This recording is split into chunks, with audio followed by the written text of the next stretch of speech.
Welcome to the lecture on theoretical probability. So what exactly is that? It is a method to express the likelihood that something will occur. Let's take an example of a fair dice that has 6 numbered sides. Okay, so a fair dice that has 6 numbered sides, like 1, 2, 3, 4, 5, or 6. Okay, so you can get, if you roll a 6-sided dice, you can get either 1, 2, 3, 4, 5, or 6, right?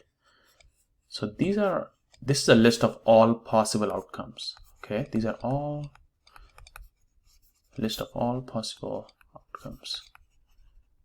A list of all possible outcomes is also called a sample space. Okay, it's called a sample space, and it's also denoted by capital U. So the list of all equally likely possible outcomes is called sample space. And then if you want to denote this, so how do you denote this? Is using this small n in brackets or in parentheses, capital U, and then how many members or elements we have.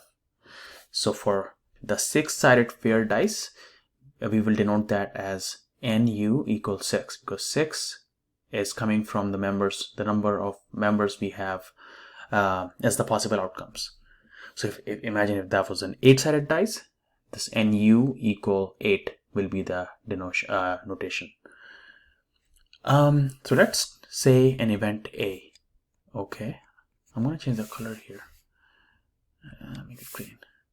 So let's say this event A means the number 6. Okay, this means if I roll a dice, what's the probability that I'm gonna get the number 6? So this A means the number 6. So in this sample space, you can see there is only one 6, right? We only have this one 6 here. Oops. We only have this 1 6, right? So in this sample space, there's only one 6. So the NA will be equal to 1 because there's only one 6. The probability of getting a 6 when you roll the dice is 1 out of 6. What I mean by that is, let's change the color again. The probability of event A, which is getting a number 6, so the probability of getting a number 6 will be equal to 1 divided by 6, because we can only get one 6 out of all those 6 elements we had, divided by the total possible outcomes. Where I'm getting this formula from, I'm going to show you here. So a theoretical probability is nothing but total number of desired outcomes divided by total number of possible outcomes. Actually, this thing up here in the numerator is just, I should just say, this is number of desired outcomes divided by total number of possible outcomes. That makes sense, because if the event is number 6, like you're looking to get number 6 when you roll a dice, there's only one chance that's going to happen out of those 6 members we have.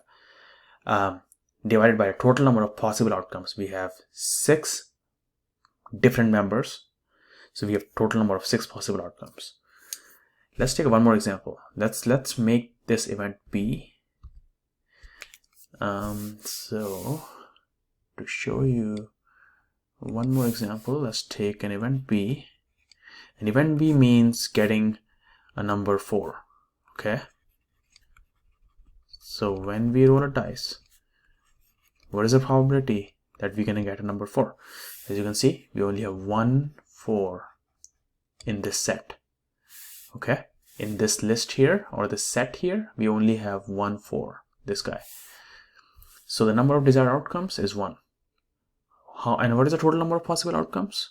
Total number of possible outcomes are 6, because we have total number of 6 members in that list or set. So the probability of getting a number 4 will be 1 by 6 as well. All right, hopefully that makes sense. So that's pretty much it as far as a theoretical probability is concerned. In the next lecture, I'm going to take an example so that you get an idea of what's going on. Thanks for watching.